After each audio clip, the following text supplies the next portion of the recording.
नमस्कार साथियों, स्वागत है आप सभी का आपके अपने YouTube channel new take Hindi में। दोस्तों, आज की इस वीडियो में आपको बताऊंगा कि हमें जो शाला प्रबंधन समिति मतलब एसएमसी खाते से जो भुगतान की न्यू प्रक्रिया आरंभ हुई है, उसके तहत हमें सबसे पहले जो वेंडर रजिस्ट्रेशन करना होता है, तो हम डीजीको पोर्टल पर अपने वेंडर को कैसे रजिस्ट्रेशन कर सकते हैं। तो चलिए दोस्तों, हम वीडियो को स्टार्ट करते हैं। तो सबसे पहले हम अपने मोबाइल पर कोई एक ब्राउज़र ओपन कर लेंगे। मैं यहाँ पर क्रोम ब्राउज़र का इस्तेमाल कर रहा हूँ। आपके पास जो भी ब्राउज़र हो आप उसे ओपन कर सकते हैं। ब्राउज़र ओपन करने के बाद आपको सर्च बॉक्स में सिंपली टाइप करना है SBICSS लॉगिन और सर्च कर देना है। जैसे ही आप इतना सर्च करेंगे आपके सामने ये SBICSS लॉगिन का ऑप्शन आ जाएगा। सिंपली आपको इस पर क्लिक करना है।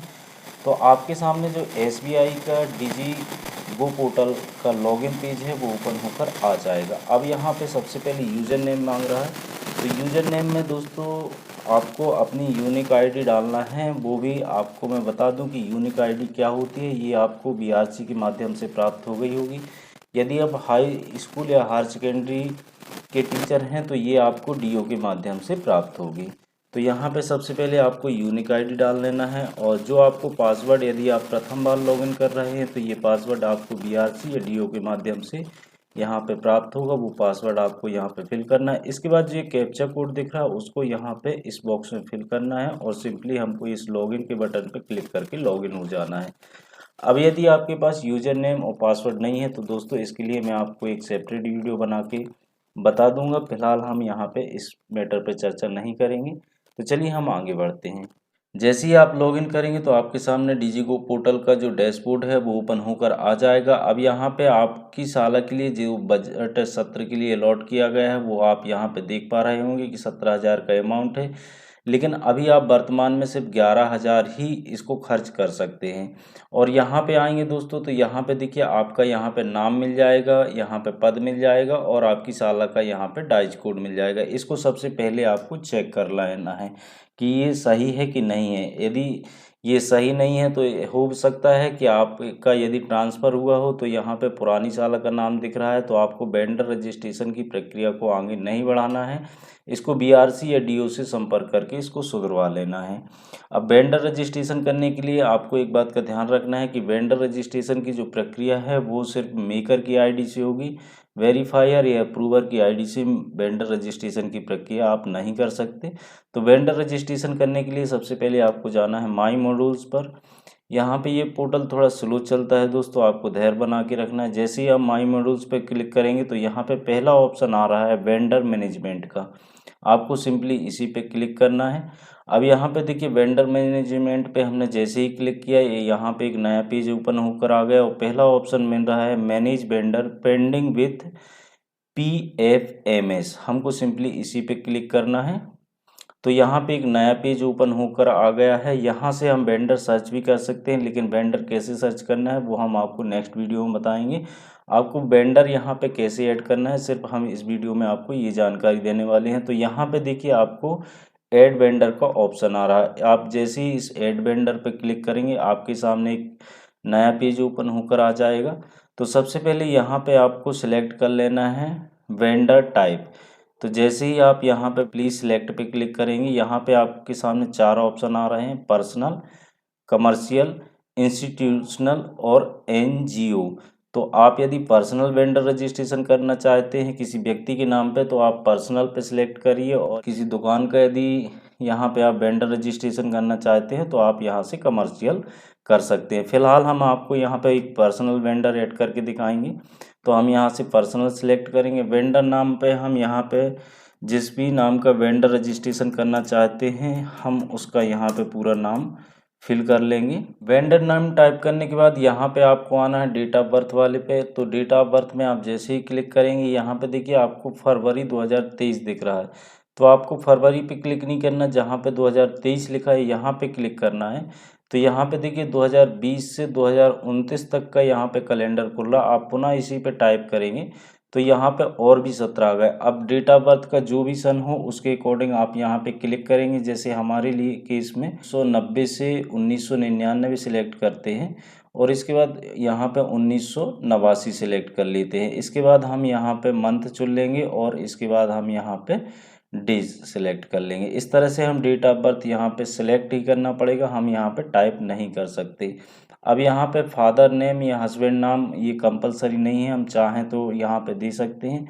यदि जीएसटी नंबर, हम यदि दुकान का वेंडर मैप कर रहे हैं तो हम यहाँ पे जीएसटी नंबर भी दे सकते हैं, प्रान नंबर भी दे सकते हैं। इसके बाद यहाँ पे मोबाइल नंबर या फ़ोन नंबर, ये सारी चीज़ें कंपलसरी नहीं है, लेकिन यदि आप देना चाहें तो दे सकते हैं। इसके बाद यहाँ पे एड्रेस लाइन जो 1 है ये कंपलसरी है, तो यहाँ पे आपको ये टाइप कर देना है। एड्रेस लाइन जो 2 है और एड्रेस लाइन जो ये 3 है ये कंपलसरी नहीं है। इसके बाद यहाँ पे कंट्री में आपका इंडिया पहले से सिलेक्ट आएगा, आपको यहाँ से स्टेट सिलेक्ट कर लेना है। तो स्टेट सेलेक्ट में जैसे ही क्लिक करेंगे आपके सामने ऑल स्टेट की यहाँ पे लिस्ट खुल जाएगी। आप यहाँ से अपने अकॉर्डिंग स्टेट सिलेक्ट कर सकते हैं, जैसे हम यहाँ पे मध्य प्रदेश सिलेक्ट कर रहे हैं। इसके बाद डिस्ट्रिक्ट पे आप क्लिक करेंगे तो यहाँ पे डिस्ट्रिक्ट की लिस्ट खुल जाएगी। तो आप यहाँ से अपने अकॉर्डिंग डिस्ट्रिक्ट का नाम सिलेक्ट कर लेंगे, जैसे हम अपने केस में जबलपुर सिलेक्ट कर रहे हैं। यहाँ पे पिन कोड देना अनिवार्य नहीं है, यदि आप देना चाहें तो दे सकते हैं। इसके बाद नीचे आएंगे तो यहाँ पे आपको देखिए एक पैनल मिल रहा है बैंक डिटेल्स का। तो यहाँ पे जैसे ही आप आईएफएससी कोड डालेंगे तो आप वेंडर का जो बैंक खाता है वो जिस भी बैंक में उसका अकाउंट नंबर है, आप उस बैंक का आईएफएससी कोड यहाँ पे फिल करेंगे। और इसके बाद जो ये बॉक्स के बाहर आप क्लिक करेंगे तो यहाँ पे आईएफएससी कोड के अकॉर्डिंग यहाँ पे बैंक का नाम और बैंक ब्रांच का नाम आ जाएगा। यहाँ पे देखिए बैंक नेम आ चुका है, state bank of India, branch name भी आ चुकी है।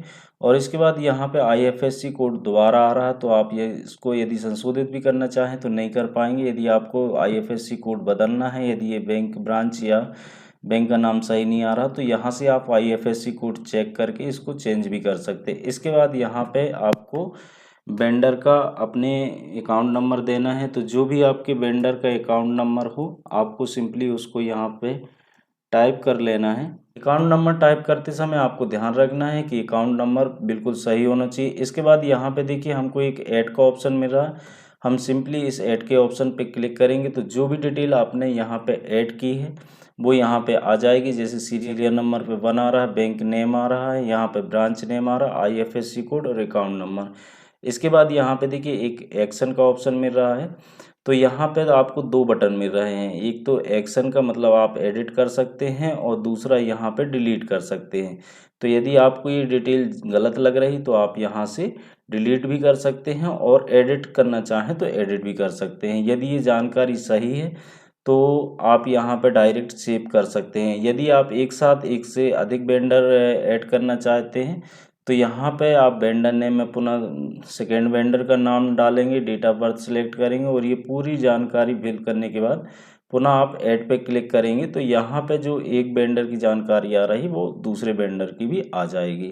इतना कर लेने के बाद आप यहाँ पे सेव करेंगे तो आपका जो ये वेंडर है ये देखिए कन्फर्मेशन का एक मैसेज आ रहा है, do you want to submit detail. तो आपको यहाँ पे यस पे क्लिक करना है। तो आपके सामने एक मैसेज आ गया, वेंडर रजिस्टर्ड सक्सेसफुली, आपको यहाँ पे ओके कर देना है। जैसे ही आप ओके पे क्लिक करेंगे आप वहीं पहुंच जाएंगे जहां से आप स्टार्ट हुए थे। अब आपका वेंडर रजिस्टर्ड हुआ कि नहीं हुआ ये चेक करने के लिए आप सबसे पहले यहाँ पे वेंडर टाइप सेलेक्ट करेंगे और यहाँ पे आप पर्सनल पे आ जाएंगे। यहाँ पे आप चाहें तो डिस्ट्रिक्ट सेलेक्ट कर सकते हैं। तो डिस्ट्रिक्ट में आप जिस भी ज़िले का वेंडर आप यहाँ पे सर्च करना चाहते हैं उस ज़िले को यहाँ पे आप सेलेक्ट कर लीजिए और स्टेटस में आप यहाँ पे आ जाइए पेंडिंग फॉर वैलिडेशन, यहाँ पे आएंगे और सर्च कर देंगे। तो यहाँ पे जो भी वेंडर जबलपुर ज़िले के हैं और पर्सनल हैं वो सारे आ जाएंगे। अब यहाँ पे देखिए 2 ही वेंडर आ रहे हैं जो पेंडिंग हैं। तो यहाँ पे ये वेंडर आपकी यहाँ पे डिटेल मिल जाएगी, तो आप यहाँ से भी चेक कर सकते हैं। आप यहाँ से भी चाहें तो वैलिडेट होने से पहले आप इसको एडिट कर सकते हैं।